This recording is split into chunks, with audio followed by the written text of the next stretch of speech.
大家问千万字，大家要跟大家做伙来捌一字，会当发挥家己的优点，就是有自信。今仔日要甲大家小解这一字，就是灰，读好为灰第一条。照古早台语字典解说讲，这个灰的意思就是用手叮当，也有用手咧舞、用手咧人的意思。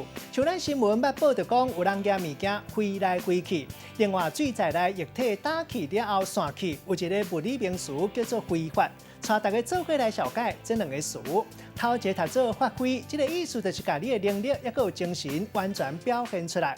第二个词读做指挥，会当讲是发命令，指示别人行动爱安怎做。嘛当讲是乐队或者是合唱团伫咧表演的时，用手或者是指挥棒指示团员的人，咱讲是指挥。咱用一句话来举例，甲这两个词夹做伙。迄轮讲，这一届合唱比赛特别精彩，每一队的实力拢真强，无分关系。上尾得第一名的队伍是靠指挥表现上界在北，才分出输赢。今仔日小解这一字读做灰，提供给观众朋友来参考。